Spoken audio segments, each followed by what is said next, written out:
वो तो गुजर जाएंगे। 2050 तक क्या हालत होने वाली है यहाँ पे लड़कियों की, ट्रैफिकिंग शुरू हो जाएगा। दूसरे सवाल नहीं पूछिए आप। मेरा सवाल नीलिमा जी से है, बर्थ रजिस्ट्रेशन कंपलसरी है, लेकिन जो बच्चे गांव में दाइयों द्वारा जन्म ले रहे हैं वहाँ कितनी उम्मीद की जा सकती है? देखिए, जहाँ पर जागरूकता है, जो कहते हैं कि सही प्रकार का जानकारी पहुंच गई है, वहां पर तो सही हो रहा है। हो सकता है सर्टिफिकेट ना पहुंचे, लेकिन रजिस्ट्रेशन हो रहा है, क्योंकि सर्टिफिकेट ऑब्टेन करना लेना वो पेरेंट्स का अपना होता है फीसिस देने के लिए। लेकिन जहां जानकारी नहीं है वहां अभी भी वही हाल है। मैं आपको एक उदाहरण दूंगी। हमने क्या किया कि कहा बर्थ रजिस्ट्रेशन कराएंगे तो एक चेक हो जाएगा और हमको पता चलेगा। लड़कियां लोग इस डर से कि अरे रजिस्ट्रेशन कराना पड़ेगा, अभी तो प्रेगनेंसी रजिस्टर कराई थी, तो हमारा कुछ उससे एक चेक बनेगा। हमने जब बर्थ रजिस्ट्रेशन कराने शुरू किए तो 3% से 75% बर्थ रजिस्ट्रेशन हो गया, लेकिन सेक्स रेशियो तुरंत हमको आंकड़ों में खराब दिखने लग गया उन पर्टिकुलर डिस्ट्रिक्ट और गाँव में। वजह क्या थी कि जब आंकड़े सही से आने लग गए ना, रजिस्ट्रेशन सही से होने लग गया, तो और विकराल रूप से समस्या की क्या स्थिति है, कितना चुपे चुपे करके हो रहा होगा, वो सामने आया। तो बर्थ रजिस्ट्रेशन का जहां पर जागरूकता नहीं है, सही तरीके की जानकारी नहीं है, वहां पर अभी भी मुश्किल है। मेरा अपना अनुभव है मेरे कार्यक्रम का। अगला सवाल मेरा प्रश्न सर से है, राजीव टंडन जी से। मेरा प्रश्न आपसे ये है सर कि बहुत से दिल्ली में अवैध दवाखाने चल रहे हैं और झोला छाप डॉक्टर ही में चला रहे हैं, तो इसके प्रति मेडिकल एसोसिएशन कोई कार्रवाई क्यों नहीं करती या कोई सख्त कानून क्यों नहीं बन रहे इनके लिए? ऐसा नहीं है कि कानून नहीं बन रहे, ऐसा नहीं है कि सख्त कार्रवाई नहीं हो रही। मेडिकल एसोसिएशन ने भी, मेडिकल काउंसिल ने भी, ministry of health and family welfare ने भी इस तरफ ध्यान दिया है और कई डॉक्टरों को, जो झोला छाप डॉक्टर हैं, उनको नोटिस दिए गए हैं, उनको अपनी क्लिनिक्स बंद करने के लिए कहा गया है।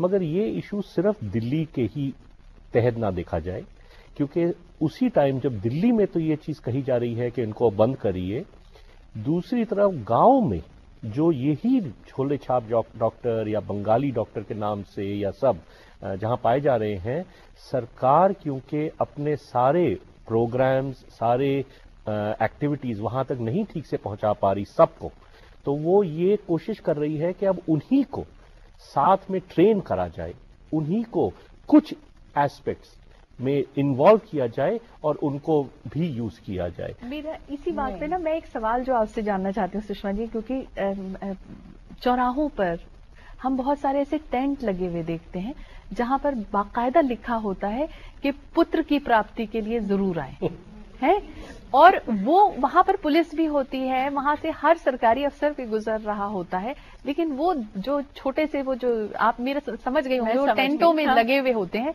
बट वो है, चल रहा है, हम भी देखते हैं, सारे लोग गुजरते हैं वहां से। पहले तो मैं ये जानना चाहूंगी कि वो कैसे करा पाते हैं पुत्र की प्राप्ति। क्या उनके पास कौन सी ऐसी दवा है, कौन सी पुड़िया है कि जिससे ये हो सकता है? अगर ऐसा हो पाता तो ये समस्या ही ना होती, आज हम यहाँ बैठे ही ना होते। नहीं, उन्हें क्यों नहीं रोका जाता? थाइविंग बिजनेस करते हैं वो लोग, थाइविंग बिजनेस। लोग उनके पास गंडे ताबीज बनवाने के लिए जाते हैं खूब आराम से।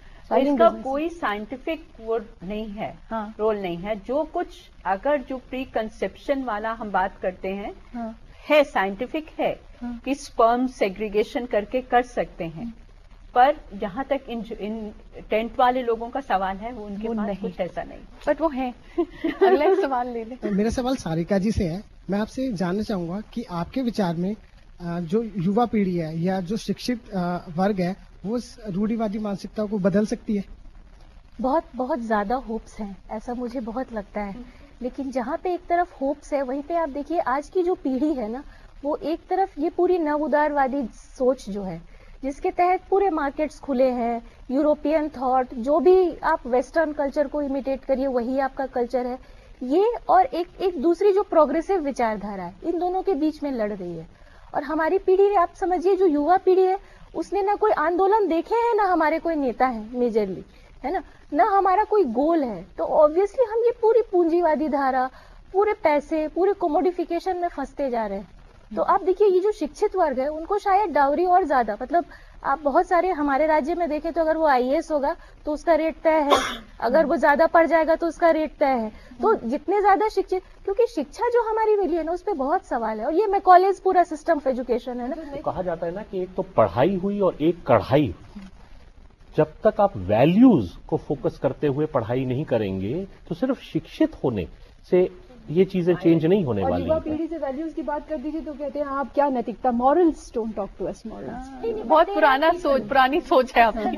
अगला एक सवाल ले। मैं नीलिमा जी से सवाल पूछना चाहूंगा कि मैंने कहीं पढ़ा था कि राजस्थान में कहीं एक ऐसा गांव है जहाँ पे कई सालों से कोई बाराती नहीं आई जी। वहाँ पे कन्या जन्म को अब अशुभ माना जाता है और बेटी के पैदा होते ही उसे जिंदा दफन कर दिया जाता है। तो इस बारे में आप क्या कहेंगे?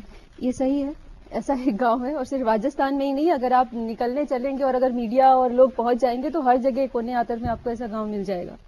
जहां तक हम लोगों का सवाल है, एक स्वयंसेवी संस्था के एक कारिंदा होने के नाते मैं बोलना चाहती हूँ कि जहां भी इस तरीके की जानकारी होती है तो जो लोग हृदय से काम कर रहे होते हैं वो दौड़ते हैं।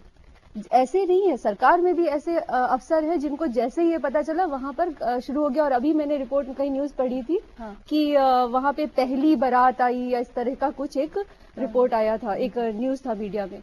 तो जब पता चल जाता है इतना एक्सट्रीम में तभी जागते हैं। मैं कि इतना एक्सट्रीम क्यों पहुंचना है, पहले जाग जाओ। अगला एक सवाल पूछिए। केंद्र सरकार और राज्य सरकार ने लाडली जैसी कई योजनाएं बनाई कन्याओं के लिए, वो कहाँ तक सफल रही? सफल रही, पर एकदम से जैसे एक स्पर्ट आया था वो अब एक प्लेटो हो गया है। दिल्ली का अगर आप देखें तो जो आंकड़े आए थे 2 साल पहले तो एकदम स्पर्ट इतना, क्योंकि सब लोगों को लगा, फिर बाद में उनको लगा अरे इसमें तो समय लगेगा, इसमें फॉर्म भरने पड़ेगा, इसके पीछे पड़ने पड़ेगा, एकदम हाथ में तो कुछ नहीं मिलने वाला, तो थोड़ा सा स्टेबलाइज हो गया है।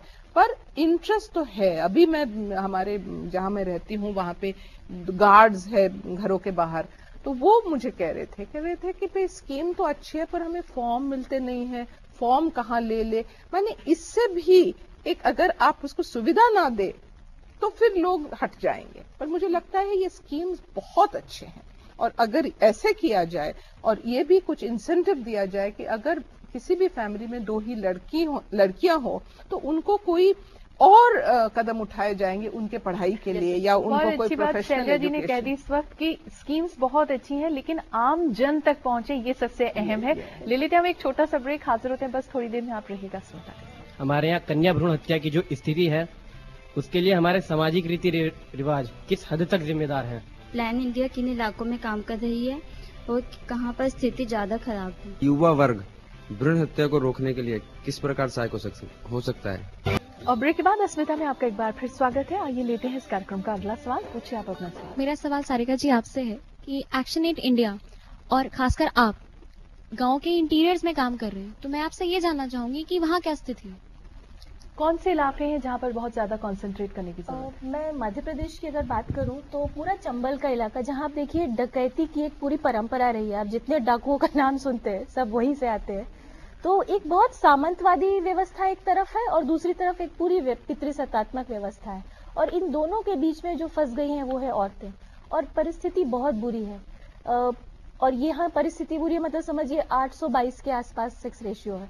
पर वहीं मैं अगर पकड़ूं पूरे मध्य प्रदेश में जो ट्राइबल जिले हैं तो वहां पे भी ट्रेंड आप देखेंगे तो सेक्स रेशियो कम हो रहा है, और जिसका मतलब बहुत स्पष्ट है कि ये जो पूरा कल्चर हमारा आ रहा है ना वो मोर और लेस एक नवोदारवाद का है, दूसरा ये पूरा राइट विंग का है, जिसमें कि जहां पहले आदिवासी जो जिनमें लड़के और लड़कियों में कोई फर्क नहीं होता था वो आज के दिन में फर्क करना सीख रहा है।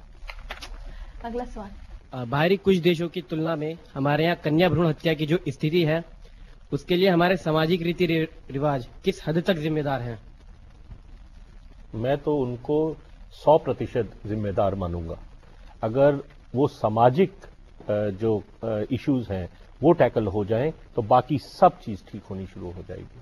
जो बेस है वही वो सामाजिक सोच, दकियानूसीपन, दहेज प्रथा, एक लड़की और औरत को एक दर्जा ठीक से नहीं देना, और क्योंकि उसको दर्जा नहीं देना है इसलिए जैसे बताया गया उसको ना पैदा होने दीजिए, अगर पैदा होती है तो खान पान पे ठीक से ना रखिए, उसको पढ़ाइए नहीं, उसको बड़ा ना ठीक से करिए, उसकी शादी जल्दी कर दीजिए। तो ये बिल्कुल सबसे ज्यादा रोल उन्हीं चीजों का है। अगला सवाल। मैम, कहा जाता है कि शिक्षा से अच्छे और बुरे की तमीज का पता लगता है, तो मैम जो शिक्षित वर्ग है वो भ्रूण हत्या में आज के टाइम पे ज्यादा चलित है, इसमें आप क्या कहना चाहेंगे कि शिक्षित वर्ग इसमें आगे आ रहा है? मैंने बताया आपको प्रॉपर्टी रीजन है क्यों ये कर रहे हैं। शिक्षित वर्ग, एफ्लुएंट शिक्षित वर्ग, बहुत अच्छी बात। अगला सवाल नहीं पूछिए। मैम, मेरा नाम पूजा गुप्ता है और प्लान इंडिया किन इलाकों में काम कर रही है और कहाँ पर स्थिति ज्यादा खराब है? हम लोगों ने अपने मुताबिक ये जो आंकड़े लेकर के 6 राज्यों में काम करना माना है कि हम करेंगे। हरियाणा खराब है पर हम उसमें नहीं जा पा रहे हैं क्योंकि हमारी कुछ दिक्कतें हैं। बाकी यूपी, बिहार, उत्तराखंड में भी हम काम कर रहे हैं, दिल्ली में हम काम कर रहे हैं इसी मुद्दे को लेकर के, क्योंकि अभी हम बात कर रहे हैं अर्बन। राजस्थान में भी हम काम कर रहे हैं इसी मुद्दे को लेकर के। और इनमें भी कुछ पॉकेट हैं, जैसे कि बात किया कि पश्चिमी उत्तर प्रदेश के धुर इलाके हैं जो वहां पर ज्यादा दिक्कतें आ रही हैं हमको। और इसी तरीके से जो एकदम या तो एकदम ही दूर है इलाके जहां कोई जानकारी नहीं पहुंच रही तो इंसान अपने हिसाब से काम कर रहे हैं, वहां पर हम काम करने का प्रयास है हमारा।